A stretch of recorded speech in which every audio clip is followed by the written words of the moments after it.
Hi, I'm Daniel. I'm currently a freshman at Stony Brook University, and I do plan on majoring in biology. I want to go to med school. Please support me on my journey. So about me, I feel like I'm a very curious and nerdy person. I love science. I love science. Physics, biology, all that stuff. That's why I'm actually pursuing biology right now. If I find a question I'm interested in, I will search the question up. Yeah, so as a medical student, I feel like having a professional background is very important. You don't want a crazy person as your doctor, right? So I feel like, having this brand is really important, right? And people like to, especially people my age, they love oversharing on the internet. So, in this course, I do want to learn, what's appropriate and what is not appropriate to share on the internet, and how to grow a professional social media presence. So as for my habits on social media, I don't like to post too much. I feel like that has its benefits. It also has its downsides, right? I don't overshare. I don't have to. I will not share something that's damning, right? Very unlikely for me to do so if I don't post at all. But at the same time, I can't really show who I am as a person, as a brand, right? I can't make a brand of myself and I don't post at all, right? Right now, for what I post, I just appear to be a student who just graduated high school. I feel like there's nothing wrong with that, but I feel like it could be elevated to be something better, right? So, how have I used social media to positively influence my brand? So, um, on my social media, I like to be authentic, right? I post not my best pictures. I don't post pictures at all. Actually, I feel like being only posting your best self is very inauthentic.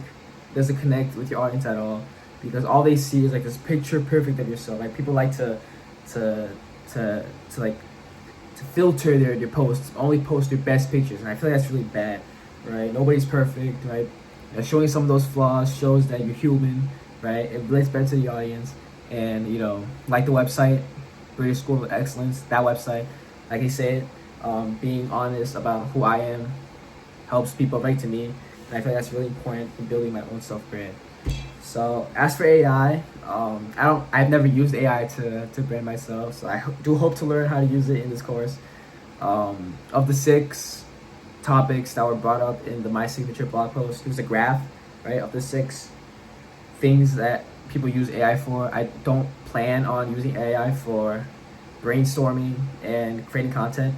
Everything else I will. I feel like creating content is personalized to me and not meant for AI to be done, right? I feel like this brainstorming makes me who I am, makes my content me, and I feel like AI doing that kind of removes the humanity part of it. All right, so now enough about me. Let's talk about the internet now, right? So the internet has grown a lot, right? Since its inception, it has evolved. Its purpose has changed a lot more. Let's start from the beginning, right? So in 1969, ARPANET was created. The first node was created from UCLA to Stanford, right? And the government eventually realized this technology is really promising, so they started actually investing time and effort into building this technology up, right?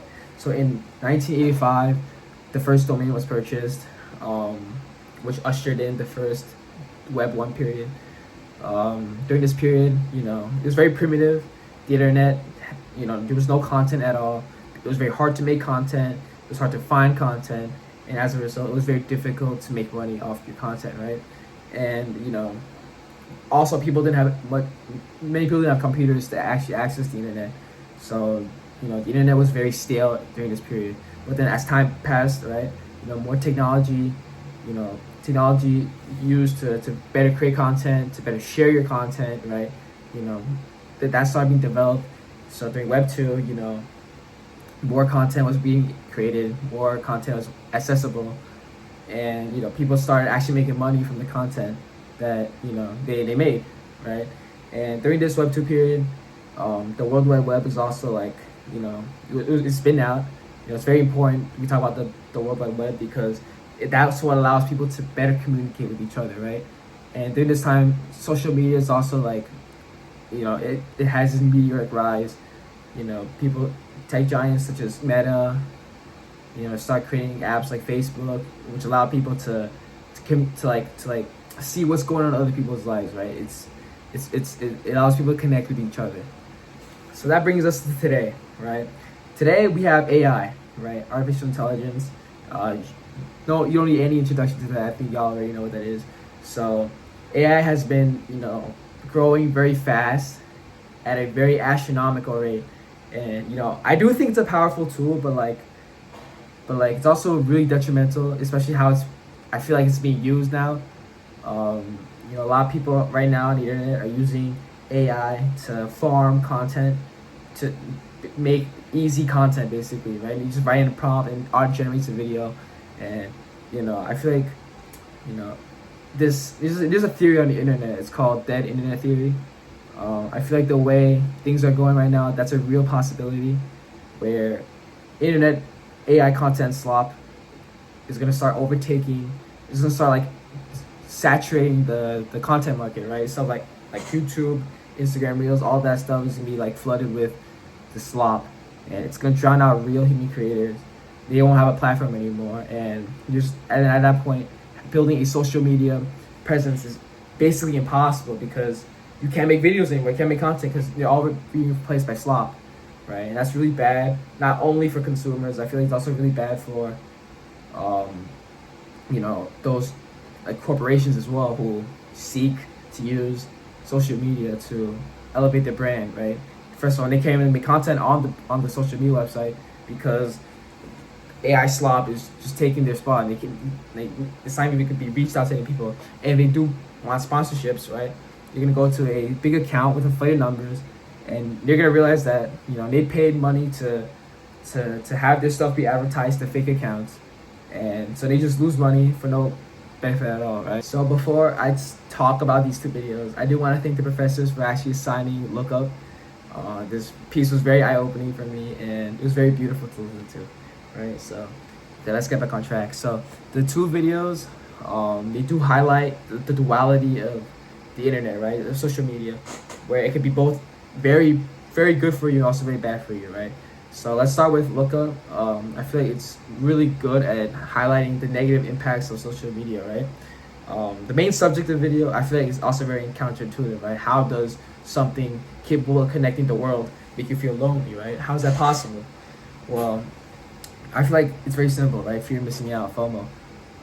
Many people on the internet, they tend to share a lot, right? They share their best moments for the world to see, and people will see that and you'll be like, oh, I want to live that life, right? So they get jealous and they get lonely, because they also want to live that life, right? Me, myself personally, that also happened to me, right? Also is a very important part of the video that I really want to highlight. Here is a scene depicting two individuals between 145 and 150, where the speaker says, "We're becoming unsocial. It no longer satisfies to engage with one another by looking into someone's eyes," right? I feel like this is really important to talk about, because it kind of shows that people are losing like this communication skill, right? They're unable to nod.